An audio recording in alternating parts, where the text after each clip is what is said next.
Let's read.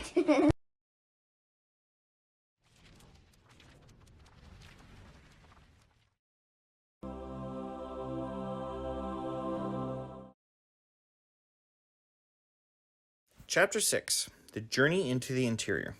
What a strange procession we made as we wound our way up through the rocks to the waterfall that towered above Jackal's River. In the lead were Elizabeth and Francis, with Jack and Ernest close behind. Fritz and I brought up the rear, followed by a flock of stray ducks and geese who tagged along. The little monkey, who still keyed up from the cannon blast, ran ahead. Every now and then he'd stop and motion us on. To my astonishment, Elizabeth led us to a handsome garden all laid out in neat little rows. "I'm amazed," I said, "at all you've accomplished in such a short period of time. Was it hard work?" "Not really," she answered, very pleased with herself. "The earth is light here and composed of many dead leaves. Francis and I found it easy to rake and hoe." "Look, Papa," cried Francis, pointing around as he spoke. "We planted potatoes here, corn here, sugar cane here, and lettuce here. And over here we planted all the fruit trees." "You haven't left anything for me to do," I said. "Oh, yes, I have," Elizabeth assured me. "I'm going to depend on you to make an irrigation system using bamboo canes to carry the water from the falls to our thirsty plants." "This would be a good spot to house our pigeons and chickens," I said, looking around. "I can make individual coops from gourds and tie them to the trees." "Maybe you could make hives for the bees," Elizabeth suggested. "Father," cried Ernest, who'd wandered away. "Come quick, I found a crocodile." "A crocodile?" I said, laughing. "What an imagination you have, Ernst. Who ever heard of a crocodile living in the rocks without a drop of water? See for yourself. He's asleep on the stone here." We stole quietly to the ledge where the animal lay, but instead of a crocodile, it turned out to be a lizard called an iguana. "I'm going to shoot him," whispered Fritz. "No, son. It would be hard to pierce that scaly coat. If you make him angry, he could be dangerous. I have a better idea." I cut a stick from a bush and tied a long string to it. Then I knotted the loose end, cautiously tiptoed towards the iguana, who was snoozing peacefully in the sun. When I was very near him, I began whistling a lively tune, an air from my native Switzerland.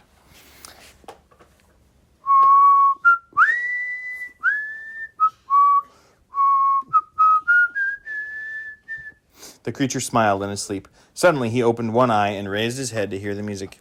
And he looked all around. I tickled him gently with my stick. To my joy, the iguana flipped over, stretched himself on his back, and undulated with his tail, as if he was being overwhelmed by the music. He raised his head again, and I threw my noose right over it. "Draw it tight!" cried Ernst. "Strangle him!" yelled Jack. "No," I said firmly. "Why make him suffer any more than he has to?" And quick as a flash, I plunged my knife into him, and soon he was dead. Throwing the iguana over my shoulder, I started home to the falcon's nest. Francis walked behind carrying the animal's tail, which would have dragged the ground otherwise. That night, we all sat under our fig tree, dining on the new delicacy. I said, "I think the time's come to sink the wreck and explore the interior of the island. We have yet to see the land beyond the rocks at Tent House." "Can I go this time?" begged Jack. "Yes, I'll need you three oldest boys to help blow up the ship, too." "When are we going to do that?" asked Fritz. "Tomorrow. We'll sail out to the wreck and put a cask of gunpowder on deck. Just before we abandon ship, we'll light it, and if luck is with us, we'll be ashore before the explosion." The actual destruction of the wreck was an emotional time for us all. As the ship sank into the sea, our hearts went with it. The question was wondering, will we ever see our beloved Switzerland again? That done, the hour came to get out on the expedition into the interior. Bidding Elizabeth and Francis goodbye, we set out with Grizzle, our mule, who pulled our sled piled high with the necessary equipment.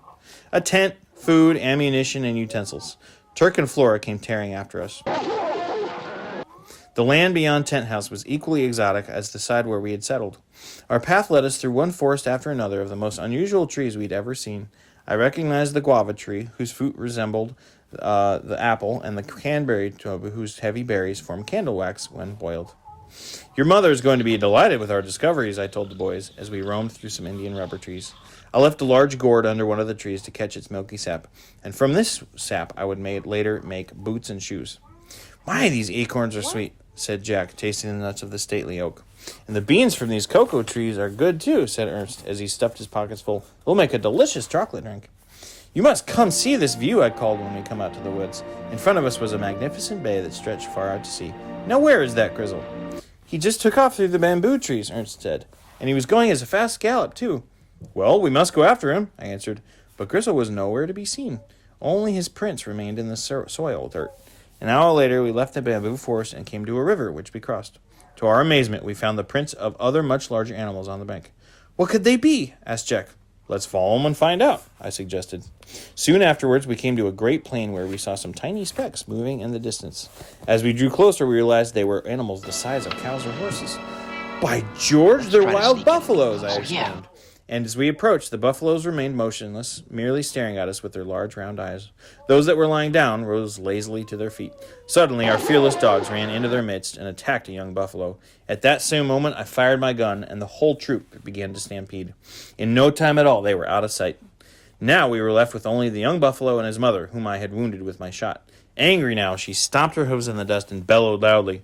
With her head held low and steam pouring from her nostrils, she took aim and charged directly at Turk and Flora, the dogs.